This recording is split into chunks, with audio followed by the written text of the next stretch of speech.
现在开始砌奶奶家上面的宝坎了。我们的水管不够长，所以说施工方拉了这么多水管来，要从我们的蓄水池那里把水拉到这上面来，不知道这个水压能不能压过来。但它这个管子太硬了，就是不知道能不能用。它跟我们那个管子是不一样的，这全管子应该够了。哦，够了。这个水管太硬了，就是不知道好不好拉。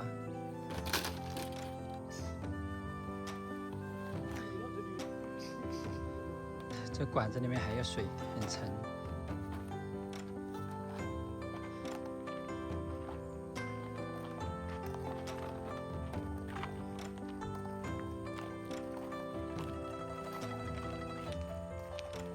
但是它这个管子没有水龙头，但它这个管子没有开关，到时候又要跑上跑下的去关水，又有点麻烦。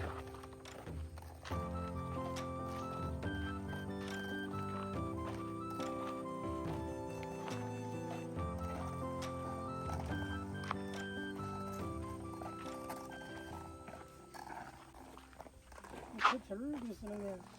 干的算挺厉害。这管子有好多斤啊？主要是里面有水，所以说有点重。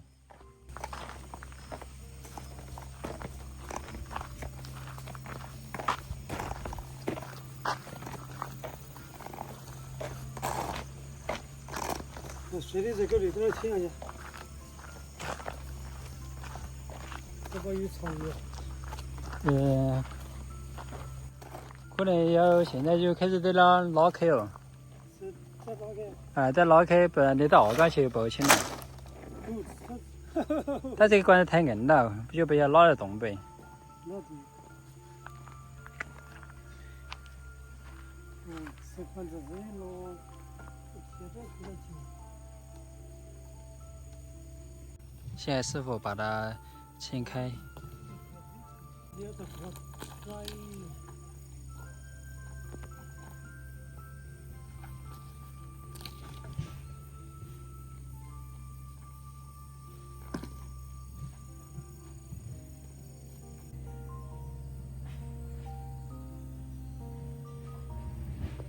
现在把水管全都把它理直了，理直了就往我们的蓄水池那里拉。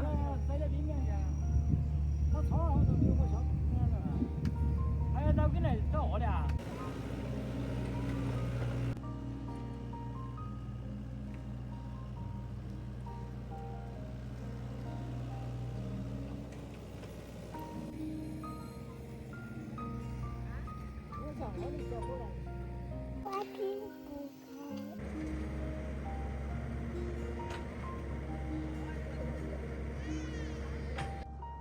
因为现在去爷爷奶奶家这里的宝坎，我们家的水只能拉到这里，所以和砂浆水泥的话在这里和不了，因为路太窄了，只能想办法重新牵一条管子，在这个水桶里面放满，然后再用抽水机给它抽到上面去和砂浆水泥，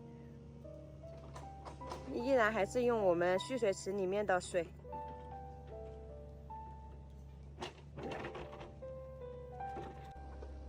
这里的这个水桶给它蓄满，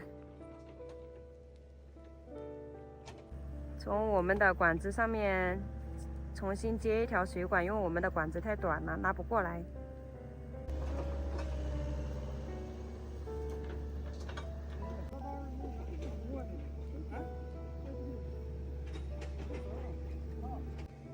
一开始是用这个浮斗来装的水，现在这个浮斗也用不上了。前面一直都是用我们的水管直接放水的，没有继续再用这个浮斗了。现在还会继续用到那个水桶。叔叔现在去开水，把开关打开看一下能不能压上来，因为我们的蓄水池就是和这里平整的。如果水压不上来的话，又得把水桶给放下去，放到原来和砂浆水泥的地方，就是这个位置。放下去了之后，重新用抽水机抽到上面去。要是这里的路够宽的话，在这里再挖一个洞，然后在洞里面和砂浆水泥，就像下面一样，其实是特别完美的。因为在这里和砂浆水泥，直接就沉到这里去了。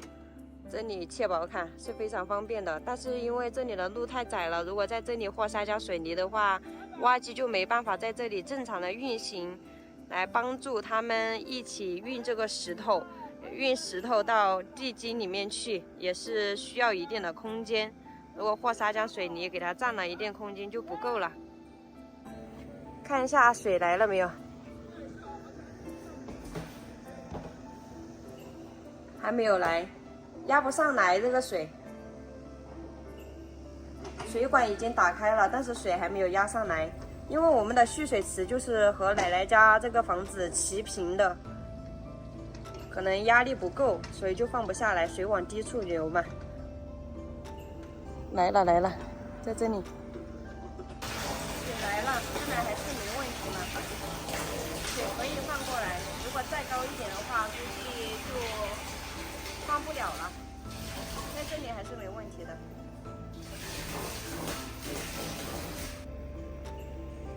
这么大一个水桶，也够用好久了。